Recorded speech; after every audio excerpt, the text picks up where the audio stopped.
Не сразу там косить всех своих штатников косой, да, и говорить: все, ребят, до свидания, вот мы сейчас наймем. А вдруг не так пойдет? Не надо. Что бывшие сотрудники контактного центра стали их хотеть пойти работать курьером, потому что они просто больше там стали зарабатывать. Сначала отдайте это на аутсорс. Посмотрите, как это вообще работает. А работает ли эта цепочка? Всем добрый день. Сегодня я общаюсь с Алексеем Беловым, президентом группы компаний «Контакт-центр. Открытая линия». Алексей, здравствуйте. Добрый день.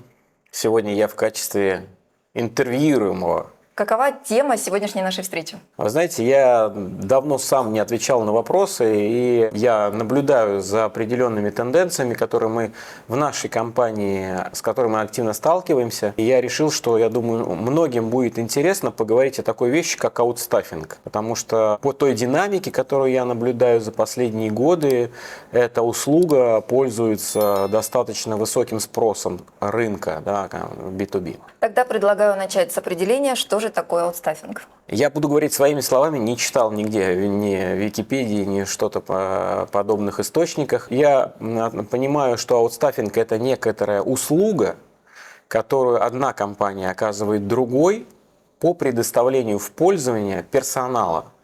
То есть вы не хотите, как компания, нанимать себе в штат сотрудника, но при этом не хотите сталкиваться с определенными сложностями, потому что найм – это отдельный бизнес-процесс, обучение – отдельный бизнес-процесс, контроль – отдельный бизнес-процесс. То есть это как бы целая цепочка. И вы не хотите с этим заниматься, и поэтому вы можете нанять отдельную компанию, которая за вас наймет этого сотрудника, обучит, будет контролировать исполнение его работы. Он не будет, этот сотрудник, числиться у вас в штате, но при этом он будет полностью работать на вас по вашим регламентам и по вашим требованиям, которые вы предъявляете к этому сотруднику. Таким образом, это некий аутсорсинг услуги выделенных специалистов. А можно обозначить, какие изменения на рынке труда и в бизнес-процессах компаний способствуют спросу на эту услугу? Я буду говорить больше применительно, конечно, к бизнесу нашей компании. Мы оказываем аутсорсинговые услуги контактного центра. То есть мы обрабатываем звонки круглосуточно, 365 дней в году, принимаем их, обрабатываем, отвечаем на вопросы клиентов других компаний.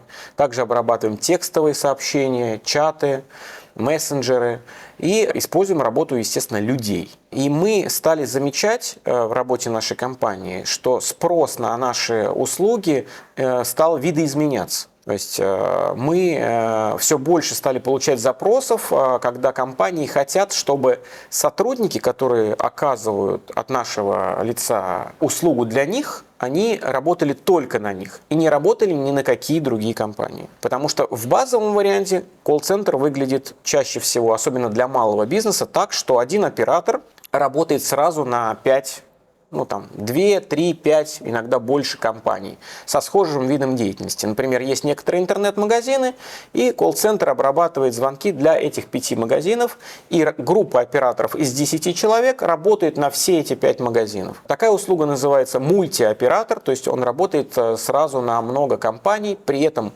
компания, которая покупает эту услугу, она существенно экономит средства на работе таких специалистов, потому что вся услуга может стоить столько, сколько стоит один человек в штате. Выделенный специалист – это в противовес как раз этой услуги. Это услуга, когда компания полностью выкупает работу одного специалиста в графике, который ей удобен. То есть это может быть пятидневка, может быть 12 часов в сутки, 2-2, например, 2 дня через 2 дня.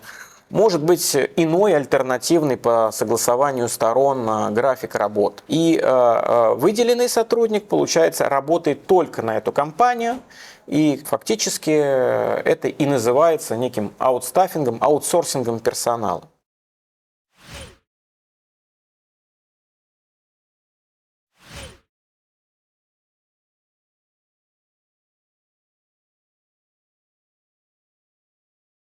Какие изменения в этой сфере происходят? Они связаны прежде всего они начались во время ковида и продолжаются до сих пор, потому что, как мы знаем, ковид внес большие корректировки в работу многих компаний, и очень много сотрудников стало работать из дома. И компаниям пришлось перестраивать свои бизнес-процессы, организовывать рабочие места из дома, организовывать рабочее пространство, защищать каналы коммуникации, настраивать телефонию, устанавливать какие-то средства, связанные с контролем за работой сотрудника, потому что, чтобы люди дома не халтурили, а, в общем-то, выкладывались и исполняли свои должностные обязанности в том объеме, как они делали это в офисе. Поэтому, наверное, это одна из основных тенденций, которая происходила на рынке. Но также, конечно же, есть и другие тенденции, поскольку очень мощно после ковида стали развиваться такие истории, как электронная коммерция, а с ней связаны, как мы понимаем, и многие другие бизнесы, такие как логистические, курьерские, которые доставляют заказы, ресторанная, опять же, доставка и другая. Стали возникать спрос на сотрудников другого, скажем так, линейного персонала. Это могут быть и курьеры, и какие-то работники ритейла, опять же, которые там пакуют, упаковывают и так далее. Если говорить, вроде бы это разные люди, но когда мы говорим о профиле кандидата, который компании набирают в штат, то по факту этот же человек может быть и оператором контактного центра, и курьером, и каким-нибудь упаковщиком или что-то подобное выполнять другие функции. Таким образом, конкуренция на рынке персонала сильно возросла. И нанимать компаниям сотрудников в штат стало просто физически сложнее, потому что электронная коммерция настолько подняла зарплаты тем же курьерам, что бывшие сотрудники контактного центра стали их хотеть пойти работать курьером, потому что они просто больше там стали зарабатывать. Поэтому удаленная работа, изменение тенденций и переток из одной специальности в другую, ужесточение рынка найма персонала, они так или иначе стали приводить все больше компаний к желанию избавить себя от головной боли поиска сотрудника, найма и обучения и просто заплатить какой-то компании деньги, чтобы она за них это все сделала. И еще и дальше желательно контролировала их работу. Поэтому, наверное, вот из моих наблюдений, из опыта нашей компании, именно такие изменения сейчас и изменяют в том числе и продуктовую линейку нашей компании. Но сегодня мы будем говорить не только об аутстаффинге в разрезе колл-центра с точки зрения операторов, но и в целом, да, Конечно, с точки зрения других сфер, других компаний. А в какой момент компания должна рассмотреть вот вопрос аутстаффинга вместо расширения своего внутреннего штата? Я думаю, что правильная компания, которая думает о своем развитии и планирует, более того, свое развитие, она обязательно должна смотреть за своей экономикой, за своими показателями, на вложенный рубль, грубо говоря, какой возврат получается.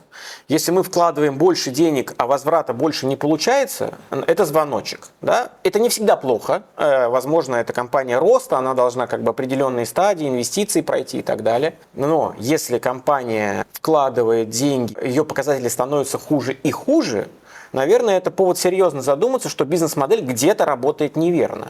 И стоит подумать о том, не пересмотреть ли эту бизнес-модель. В нашей компании около 80% всех затрат – это затраты на персонал. Если мы неправильно рассчитаем уровень заработной платы, мотивацию, какие-то еще инструменты, опять же, правильный найм, увольнение – это может привести к очень серьезным, даже изменения на 2-3% этой цифры. Если мы ее улучшаем, то это сразу улучшает прибыль компании. Если мы ее ухудшаем, это сразу сильно ухудшает прибыль компании. Поэтому я думаю, что задуматься об аутстаффинге надо тогда, когда ты понимаешь, что персонал в твоих затратах играет довольно серьезную роль, и что увеличение количества персонала не приводит к увеличению прибыли. Это говорит о том, что надо пересмотреть вопрос использования персонала. Надо либо его дешевле нанимать, либо использовать сторонний труд других компаний, которые могут сделать это для тебя с меньшими затратами. Это первый вариант. Второй вариант – это изменение, если компания, например, начинает оказывать какой-то новый вид услуги. То есть для начала, как минимум для начала, необходимо, чтобы ты пробуешь гипотезы как бизнес, да, ты смотришь, а вообще пойдет у меня это направление бизнеса или нет. И если сразу в штате начать воссоздавать полную структуру, снимать помещения, нанимать людей, обустраивать всю инфраструктуру связи, IT и так далее – то капитальные затраты на этот запуск могут быть несопоставимы с эффектом, который вы получите от проверки этой гипотезы. Вы вложили 1 000 000 рублей, А через месяц, через два вы понимаете, что это был вообще глупый ход. Ну, вы просчитались фактически. И все вот эти затраты в 1 000 000 рублей, вам надо снова их увольнять, там, помещение отказываться от аренды и так далее. Поэтому вот когда вы пробуете новую гипотезу, всегда лучше какие-то такие вот, особенно такие, сказать, крупные строки затрат отдать на аутсорс. То есть контролировать какой-то ключевой процесс, то есть вы там продаете какой-нибудь товар, да, вы решили продавать новый товар. Для этого вам нужен колл-центр, например. Да? Чем создавать или даже расширять собственный колл-центр, или создавать тем более, если у вас нету колл-центра в штате, создавать колл-центр с нуля, сначала отдайте это на аутсорс. Посмотрите, как это вообще работает, а работает ли эта цепочка. И потом поймете экономику, поймете, эффективно ли работает подрядчик, поймете, нужно ли вам в принципе в штате это делать или нет. То есть вторая причина – это значит попробовать новое направление, да, использовать сначала персонал на аутсорсе, а потом, если все хорошо, если поймете, что он нужен вам в штате, уже набирать в штат. Третий вариант – это сезонность. Когда мы говорим, что у нас пики продаж, например, хороший, я всегда привожу пример, компании, которые продают зимнюю резину. У них 2 сезона в году – это зима, прошу прощения, весна и осень, когда происходит смена колес у автовладельцев, да, на зимнюю или на летнюю. Так вот, количество звонков, которые поступают в компанию в эти 2 пиковых сезона, оно увеличивается в 10, 20, 30, а может быть и более раз в зависимости от размера бизнеса. И в штате держать просто тех же самых специалистов на телефоне для обработки звонков в летний период вам надо 5 человек, а весной и осенью, когда у вас пик продаж происходит и звонки сыпятся как из рога изобилия, вам надо 25 человек. И понятное дело, что нанимать этих 20 плюс 20 человек на 2 месяца, нет абсолютно никакого смысла. Вы нанимаете подрядчика, он вам дает этих 20 человек, вы отрабатываете 2 месяца, отключаете этот сервис и платите ровно за 2 месяца использования этого сервиса выделенных сотрудников. Это иногда может быть даже, поскольку краткосрочные проекты, это даже иногда бывает, там, в штате вы думаете, что вы тратите на сотрудника, там, допустим, 50 тысяч рублей. Иногда на аутсорсинге может быть даже дороже, но вы платите это только 2 месяца. Вы заплатите 70 тысяч рублей за человека, но зато вы не заплатите ни копейки за найм, ни копейки за увольнение, не будете его обучать, и вам сразу же включат эту услугу тогда, когда вам надо. Это 100% все равно выйдет вам дешевле и выгоднее. Весна приходит, снова подключаете эти 20 человек, они делают за 2 месяца работу, снова их отключаете. Поэтому сезонный бизнес – это еще одна из ярко выраженных причин. Или проектная работа. То есть вот вам надо просто там уходите, какая-нибудь выставка проходит. Зачем вам нанимать? Вы готовитесь к выставке, готовите там стенды, продажи и так далее. Вам надо определенные специалисты только на 2 месяца подготовки. Вы их наняли, нет смысла брать их в штат. Возьмите их в пользование временное. Вот эти причины, наверное, являются основными, когда нужно задуматься об использовании аутстаффинга. Порой в компаниях бывает ситуация, когда штат растет, а прибыль нет. И ты вроде бы приходишь к мнению, что нужен аутстаффинг, но внутри все равно присутствуют какие-то опасения и сомнения. Как их побороть? Это как раз тот случай, про который я говорил, одна из причин, да, когда переходит на аутстаффинг, когда действительно штат мы расширяем штат, думаем, что сейчас больше будем прибыль получать, а прибыль больше почему-то не получаем. Видимо, потому что математика не складывается. Да, все вот эти затраты, про которые мы говорили выше, там, на найм, обучение, содержание персонала, они поглощают всю эту прибыль. Поэтому это как раз тот звонок, когда надо задуматься. Теперь как побороть этот страх? Потому что, действительно, да, ты не получаешь больше прибыли, но у тебя вроде бы ничего не ломается, да, работает и работает. А тут надо кому-то довериться, какой-то компании, которая вроде как обещает, что она сделает тебе это дешевле, не хуже. А то, может быть, и лучше. Часто бывает так, что узкопрофильная компания, вот когда у вас, например, колл-центр в штате – это один из отделов, то и у него есть свой руководитель, у него есть свои, он работает, варится в собственном соку. И может работать, как кажется руководителю, неплохо. Но кто его сверял с рынком? Вот как работают колл-центры в других компаниях? Никто его не сверял. И вот тут менеджер должен задуматься об этом вопросе. А может быть, можно и лучше? Может быть, эта компания-подрядчик как узкопрофильная компания, которая только и занимается, это ее основной вид бизнеса. Если я, не знаю, произвожу трубы, а колл-центр у меня лишь один отдел маленький, то основной мой вид деятельности – это трубы. Я круто делаю трубы, они качественные, они легкие, они там, не знаю, гарантии там 25 лет имеют. А колл-центр для меня это лишь один из таких, скажем так, функциональных отделов. А колл-центр – это компания, которая работает узкопрофильно над тем, чтобы качество связи было высокое, чтобы персонал был правильно обучен, чтобы контролировать его с использованием средств автоматизации. И такие средства, как есть у узкопрофильных компаний, часто в штате других компаний их просто нет. Они в это не вкладываются, они не видят этих стандартов. А стандарты отрасли, они всегда видоизменяются. Поэтому, если вы задумаетесь об этом как менеджер, что может стать лучше, даже в качестве, не то, что стать дешевле, это одно, вы сократите себе ряд затрат, а что может стать лучше, вот это сразу, как мне, для человека, принимающего решение, когда я понимаю, что компания только этим и занимается, у меня доверие, и когда мне могут это показать. То есть понятно, что очень важно, зависит от подрядчика, если он покажет, а у нас есть опыт вот такой, а мы с вашей сферы, вы думаете, что мы никогда не занимались ЖКХ?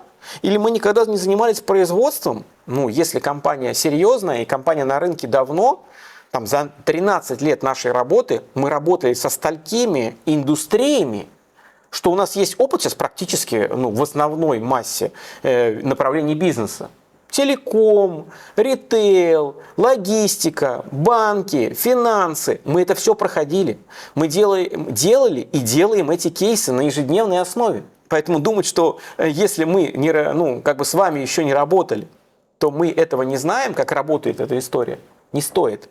То есть, во-первых, нужен правильный подрядчик и с правильным опытом работы, с доказанным. А во-вторых, посмотрите на его технологии. Посмотрите, как он может... К нам приходят некоторые клиенты, когда смотрят наши личные кабинеты, наши среды, это сразу производит вау-эффект. Они говорят, а так можно? Можно контролировать сотрудника, который в 2000 километрах от тебя находится, и контролировать его лучше, чем в соседней комнате? Да, так можно. Если ты постоянно развиваешься, если ты внедряешь новые технологии, искусственный интеллект, мы внедряем, например, в свою работу для контроля за операторами. Многие ли компании, которые занимаются производством или ритейлом, электронной коммерцией, используют искусственный интеллект, чтобы контролировать своих сотрудников? Чтобы не прослушивать 100 тысяч звонков, а чтобы искусственный интеллект выдавал вам точечно проблемные зоны, над которыми надо работать. И вот когда вы это просто услышите от вашего подрядчика, поставщика услуги, что он такие технологии использует, я думаю, тот страх, который у вас внутри, переходить на аутсорсинг, на аутстаффинг или нет, он сразу же будет снижен как минимум. Да? А дальнейшее, естественно, как выбор любой компании-подрядчика, если вы находите внутренний коннект по финансам, по условиям работы, по комфорту, даже личностному, очень много личностной, вот для меня лично очень много, я чувствую своего партнера, подрядчика, что он так же, как и я, думает, или нет. Если я вижу это, мне проще, я легче иду на какие-то договорные отношения. Спасибо. И в завершении нашего разговора, есть ли какие-то советы, рекомендации тем компаниям, которые сейчас уже задумываются о процессе аутстаффинга? Если подытожить, то я думаю, что все компании, они компании, которые работают ради прибыли. Или для того, чтобы делать мир лучше. Поэтому гипотезы – это нормальная практика любого предпринимателя. Надо пробовать что-то новое для того, чтобы либо улучшить свою экономику и зарабатывать больше денег, либо улучшить свой бизнес-процесс, то есть сделать сервис выше, сделать более прозрачной свою компанию, контролируемой. Поэтому я рекомендую пробовать услуги, правильно проводить тендеры для выбора правильного поставщика. И дальше давать время. Давайте так, 3 месяца работаем, смотрим. Если все идет так, как мы себе представляли, супер. Начинаем увеличивать количество этих сотрудников выделенных. Или же начинаем в штате увольнять сотрудников и нанимать уже. То есть не сразу косить всех своих штатников косой, да, и говорить, все, ребят, до свидания, вот мы сейчас наймем, а вдруг не так пойдет. Не надо. Делайте постепенно, шаг за шагом. Возьмите одного, двух, 5 человек.